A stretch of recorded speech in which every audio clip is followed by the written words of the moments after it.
Olá, você está ouvindo mais um podcast da Abraço. Essa é a segunda parte de uma conversa sobre hipofosfatasia, em que serão discutidos o tratamento e o segmento da doença.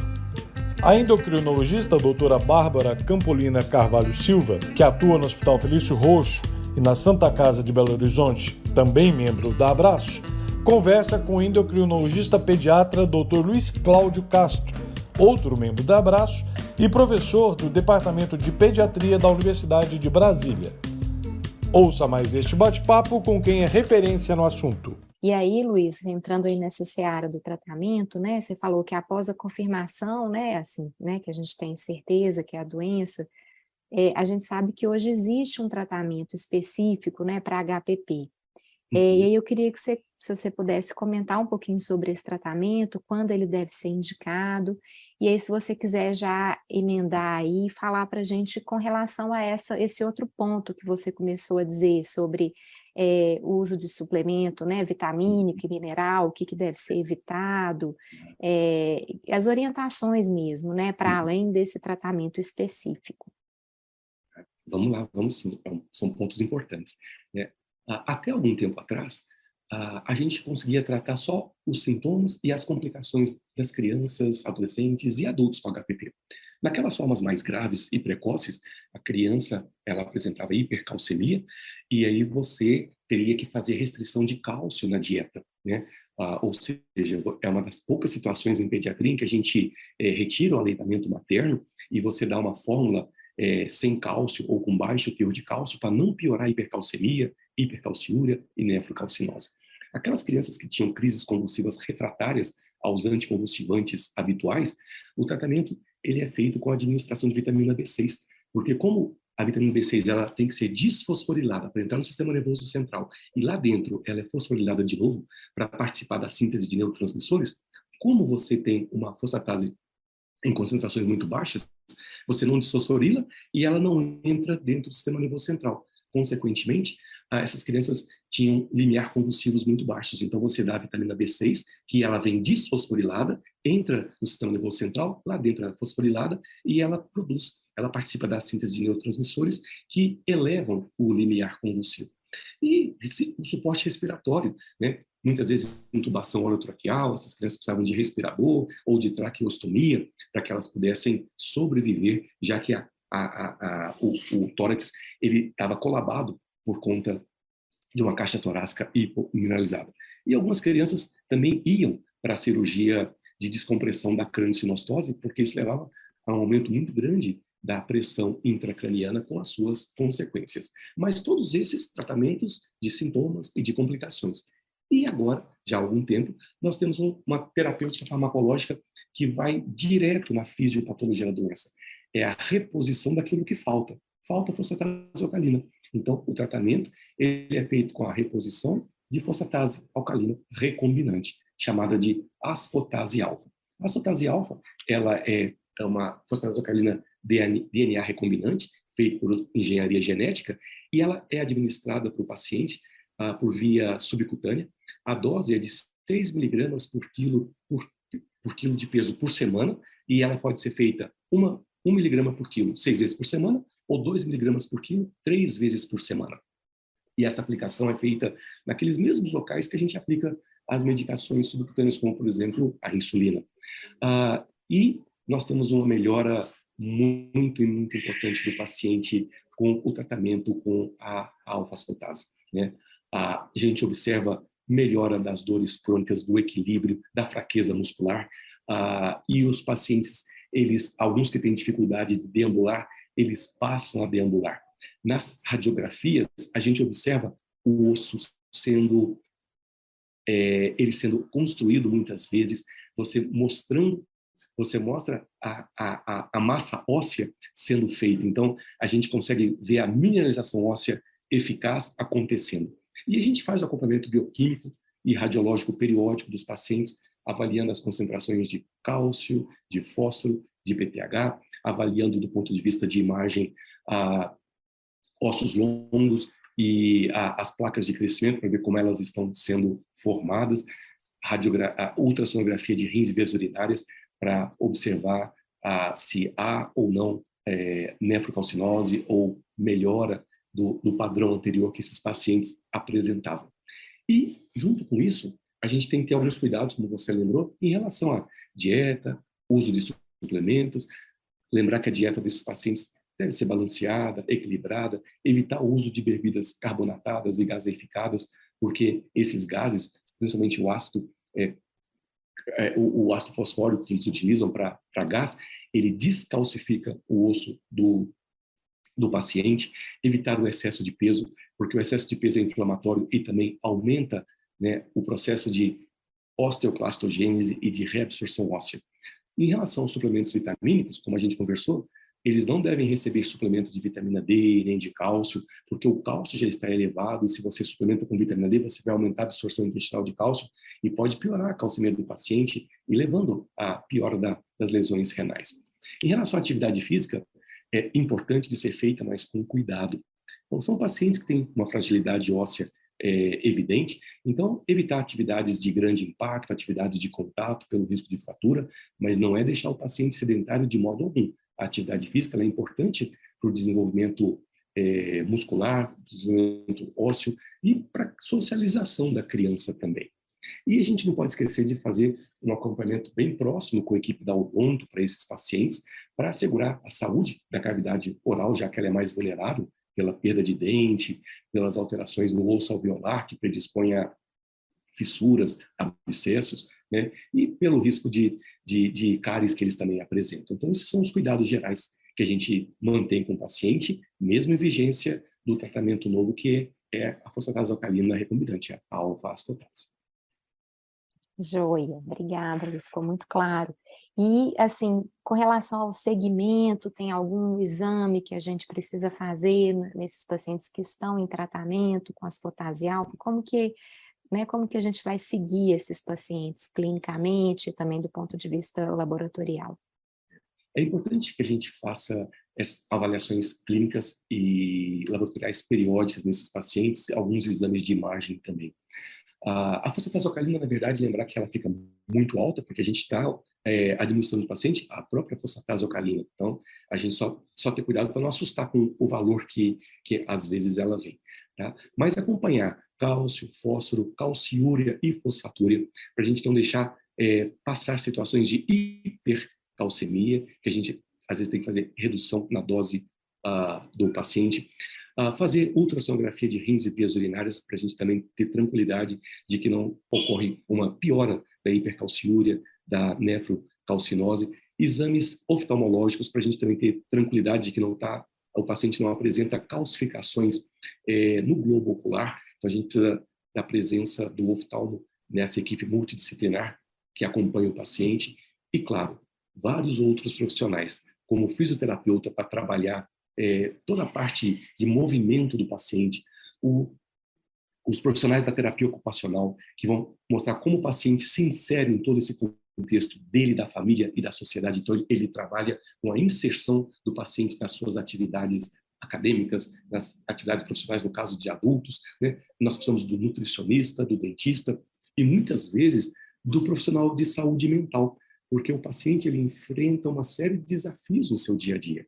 Então, é importante que ele tenha esse suporte de profissionais que mostre para eles como desenvolver as ferramentas para enfrentar os desafios que acontecem no dia a dia por conta de algumas das limitações que eles apresentam por conta da doença de base.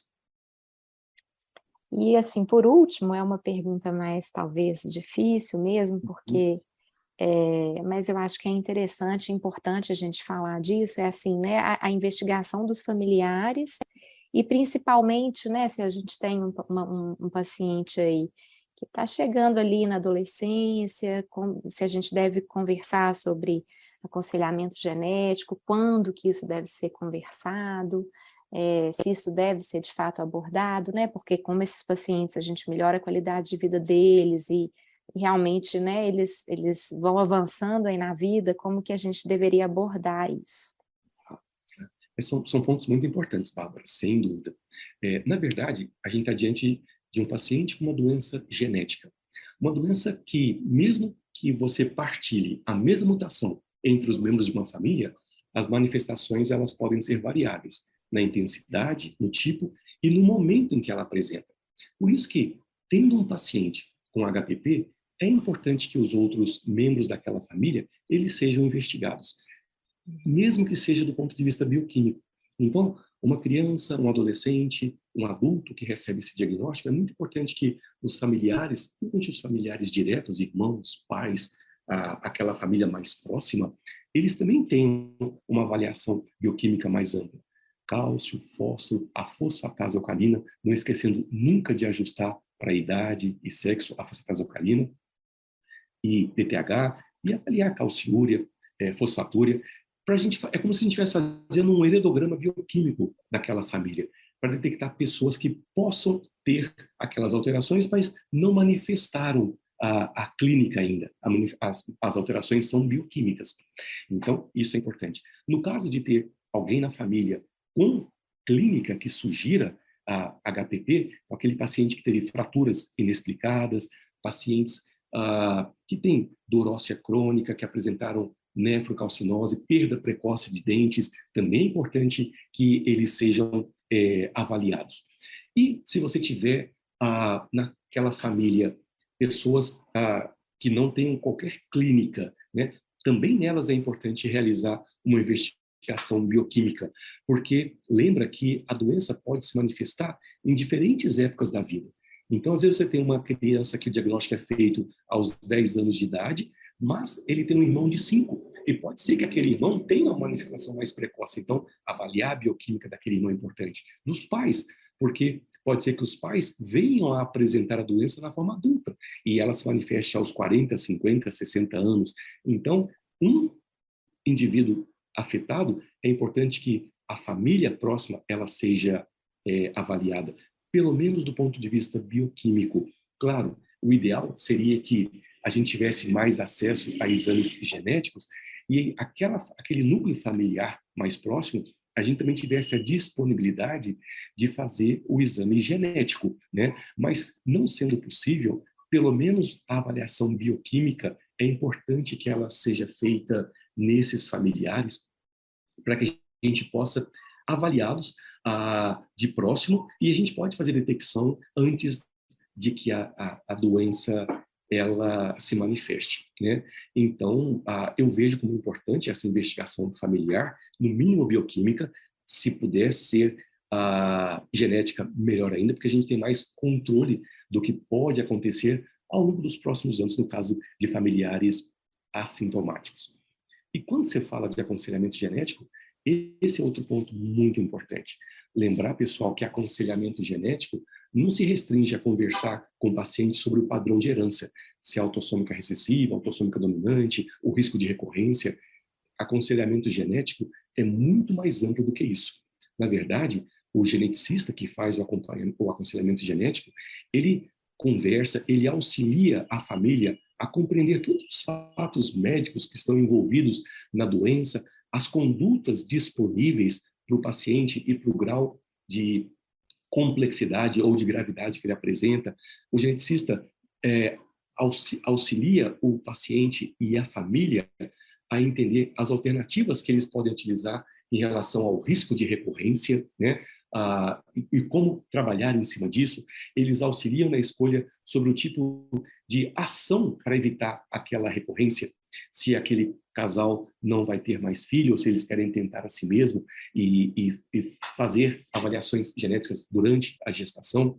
E o aconselhamento genético também auxilia o paciente e a família a ajustar as atividades do dia a dia em relação às restrições que a doença impõe. Então, o aconselhamento genético ele é sempre muito importante. E, claro, a gente não pode deixar de conversar sobre isso com os nossos adolescentes, né? Porque na adolescência, muitas vezes eles sabem do problema, sabem que ele pode acontecer, mas não com eles. Muitas vezes o adolescente ele se acha acima dessas situações. O problema existe, mas com o outro. E ele precisa de ser alertado se ele tem. E o HPP, ele pode transmitir a doença. Então, conversar com o adolescente sobre aconselhamento genético é muito importante. A doença ela é tida como de herança autossômica recessiva nos casos mais graves, nos casos perinatal, na forma do lactente, mas o que se imagina é que as formas menos graves, elas sejam autossômicas dominante. Então, basta a presença de um alelo mutado para que a doença ela tenha um risco de 50% de ser transmitida. Ou seja, todos esses aspectos, eles são muito importantes de serem conversados. Então, todos os pacientes com HPP e as suas famílias precisam receber um aconselhamento genético, sim. É uma ação médica muito, muito importante.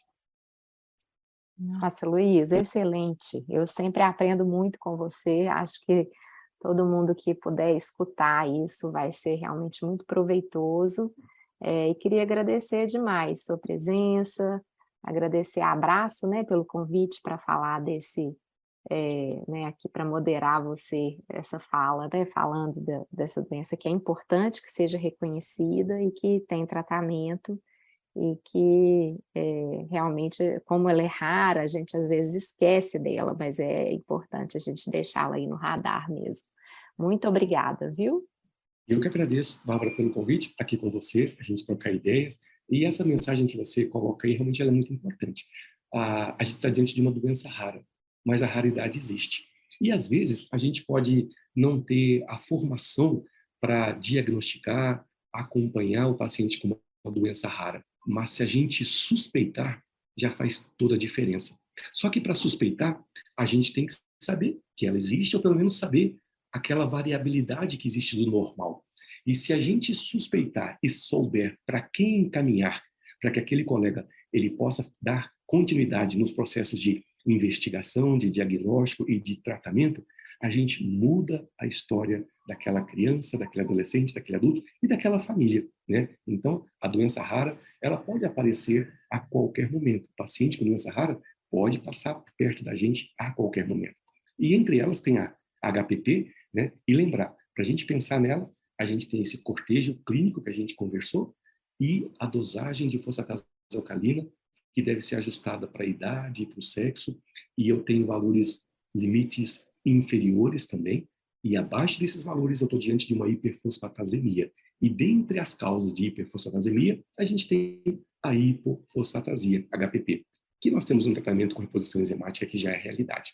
Essas são as mensagens que eu faço complementando a sua conclusão aí tão bonita, e eu agradeço por estar aqui com você, com um abraço, a gente trocando um pouco de experiência com todo mundo aí. Obrigado demais. Saúde para todo mundo. Obrigada, Luiz. Saúde. Até mais. Vocês ouviram mais um podcast da Abraço. Agradecemos sua audiência e convidamos todos a nos seguirem nas redes sociais, acessarem nosso site e a revista Conectividade Óssea. Até mais!